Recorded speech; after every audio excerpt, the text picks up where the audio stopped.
ನನ್ನ ಹೆಸರು ರಂಗಸ್ವಾಮಿ ಅಂತೇಳಿ.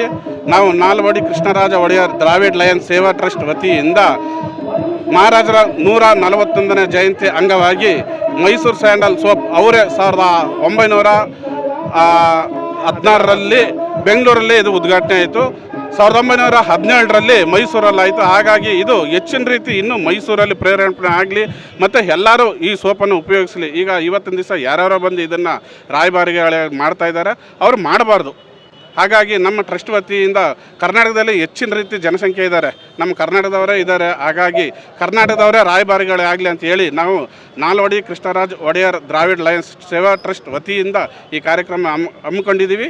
ಈ ಕಾರ್ಯಕ್ರಮ ಯಶಸ್ವಿಯಾಗಲಿ ಅಂತ ಎಲ್ಲರಲ್ಲೂ ಬೇಡ್ಕೊಂಡು ಮತ್ತು ಈ ನಾಡಿನ ಜನತೆಗೆ ನಾಲ್ವಡಿ ಕೃಷ್ಣರಾಜ ಜಯಂತಿ ಅಂಗವಾಗಿ ಅವರಿಗೆ ಶುಭಾಶಯ ಕೋರ್ತಾ ಇದ್ದೀವಿ. ಮತ್ತು ಈ ಸೋಪ್ನ ನಮ್ಮ ಕರ್ನಾಟಕದವ್ರಿಗೆ ಹೆಚ್ಚಿನ ರೀತಿ ಉಪಯೋಗಿಸಲಿ ಅಂತೇಳಿ ಕೇಳ್ಕೊಳ್ತಾ ಇದ್ದೀವಿ. ಮೂಲ ನಿವಾಸಿಗಳಾದ ನಾವು ಹಾಗೂ ಪೌರ ಕಾರ್ಮಿಕರು ಮತ್ತು ಎಲ್ಲ ಮೈಸೂರಿನ ಘನತ್ವತ ನಾಗರಿಕರು ಸೆಲೆಬ್ರಿಟಿಗಳಾಗಬೇಕು ಅಂತ ನಮ್ಮ ಬಯಕೆ.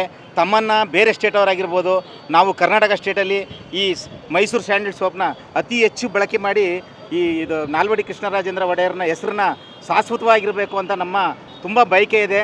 ಹಾಗೂ ಹುಟ್ಟುಹಬ್ಬದ ಶುಭಾಶಯದ ಪ್ರಯುಕ್ತ ಈ ಮೈಸೂರು ಸ್ಯಾಂಡಲ್ ಸೋಪ್ನ ಅತಿ ಹೆಚ್ಚು ಬೆಳೆಸಿ ಅಂತ ಎಲ್ಲರೂ ಕಳಕಳಿಯಿಂದ ಮನವಿ ಮಾಡ್ಕೊಳ್ತೀವಿ.